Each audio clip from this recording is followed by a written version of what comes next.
बरगढ़ जिला को राज्यर भातहांडी कहुवा बेले यही जिलू ही समग्र राज्य देश को शस्य रप्तानी होता है। हेले आज जिलार अन्नदाता अनेक असुविधार सम्मुखीन होती से आज जिला मुख्य कृषि कार्यालय सम्मुख में ताला मारी धारणा बसी। मु कैमेरा पर्सन को अनुरोध करी सीधा सलख एठार विजुआल देखेबे। ये हूँ चित्र जिला मुख्य कृषि अधिकारी सम्मुख में जो चित्र रही चाषी मैंने संपूर्ण मात्रा रे जिला कृषि अधिकारी कार्यालय को ताला मारी बंद करिसेंती एवं धारणा देछंती। तेबे कौन समस्या रही से माने जिला मुख्य कृषि अधिकारी को कार्यालय को संपूर्ण मात्रा रे ताला मारिसेंती एवं बंद करिसेंती। एने अधिक आलोचना करबा आम सहित संयुक्त कृषक संगठन बरगढ़ किसी सदस्य माने जोड़ी आसतु सीधा सलख तांकर प्रतिक्रिया चाहिए। सर परिचय देवे। वीरेंद्र कुमार कर सभापति ओडिशा राज्य कृषक संगठन अताबिरा। कौन समस्या रही आज्ञा आपण मैंने आज जिला मुख्य कृषि कार्यालय सम्मुख में ताला मारी धारणा देते देखुन जे गत डिसेम्बर 5, 6, 7 जेन वर्षा है मिक्जम प्रभाव में आमर बहुत फसल बरगढ़ जिलार क्षयक्षति है तो तार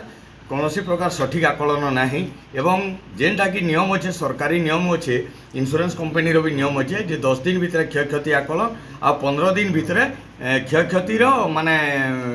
इंश्योरेंस प्रदान देवार कथा सहायता राशि देवार कथा किंतु आज के मार्च मास है तो एतकी बेल तो केमसी क्षयक्षति पैसा आम नुहे पाऊँ तार ई समय भितर आमर 3टा 4टा मीटिंग भी सरीगलान जिलापाल पक्षरे 27 तारीख दिन आम बड़ धरणर गोटे 10,000 ऊर्ध्व चाषी गोटे आंदोलन करी आम जिलापाल को माने दायपत्र देलु। तार परवर्ती पर्याय 1 तारीख आमर थिला जिलापाल सम्मिलनी कक्ष त्रिपाक्षिक आलोचना होता एवं 8 दिन भीतर इंश्योरेंस कंपनी वार्ड देते जे से जेनटा भी बीमा टंका अच्छे सेटाके देमु बोलिकी किंतु आज पर्यंत 8 दिन काना 15 दिन होगला जिते आम तार आंदोलन के उतरलु एवं आम गत काली ठानु 13 तारीख नु आमर अनिर्दिष्ट काल पर्यंत कृषि कार्यालय के ताला मारिक शांतिपूर्ण भाव आम धारणा बसीचु। जितकी बेल तक आमर इनपुट सब्सिडी इंश्योरेंस पैसा ना मिलवा सेतकी बेल तक आम धारणा एंता बसीचु। संयुक्त कृषक संगठन आह्वान रमेश महापात्र आज सरकार मैंने कृषक मान प्रति निर्दय होती आपने देखुए समस्त लगे योजना कर बेले कृषक मान लगे कौन प्रकार योजना नहीं करवा फसल उचित मूल्य टी दि जाऊ भी कृषक मैंने चाषी मैंने सरकार मैंने मानवा लगे प्रस्तुत ना से नहीं केन्द्र भी आंदोलन चली आम भी आज केन्द्र आज आंदोलन डाकरा देते आम दिल्ली जाई ना पारी से लगी विभिन्न जगह आंदोलन होती आज संयुक्त कृषक संगठन नेतृत्व में गत काली धारणा बसु आज भी से आंदोलन के आम समर्थन दौचु। आज आप देखुए जेना बीरेन भाई आमको कहले जे मिक्जम जनित जेन क्षयक्षति होता 41,000 हेक्टर जमी इनपुट सब्सिडी लगे रिपोर्ट जाता किंतु क्षतिपूरण है बेले मात्र 400 हेक्टर रही सेटा कि आम शब्द ग्रहण कर नहीं पार्बा ताकि नहीं आम प्रतिवाद कार्यक्रम चलीचे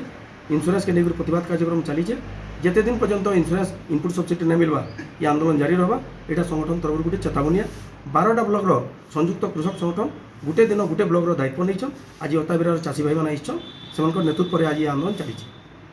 परिचय देवे। मैं हूँ विजयपुर ब्लॉक कृषक संगठन सभापति ये आम आसुच मोर ना हूँ सुभाष प्रधान आम आसुचे आम चाषी भाई मैंने धारणा आम देवार लगे धारणा दौचु एवं और आज्ञा मैंने तो कहले कर बाबू और आम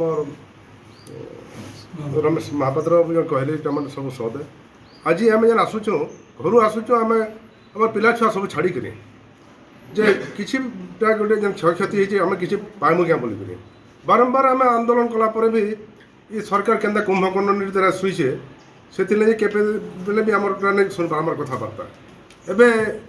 जेन इलेक्शन चलीचे प्रतिदिन गोटे गोटे नुआ नुआ घोषणा मान करुचे सरकार जेन थी आम चाषी मान गोटे बिंदु विसर्ग भी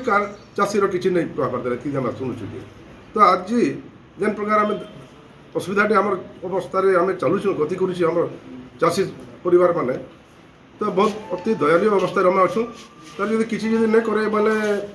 हमको और आगे और बड़ संग्राम करवाई पड़वा बोले आशा लगुच और प्रत्येक परिवार जड़े जड़े आमको बाहरमु और लड़े के आम जीवन चाहूँ आम लड़े पूर्ण भाव में आम लड़े करवाई पड़वा। सीधासलख शुणुले संयुक्त कृषक संगठन बरगढ़ सदस्य मैंने निजर प्रतिक्रिया रखिते तेरे देखा बाकी रहा सरकार केते शीघ्र चाषी मान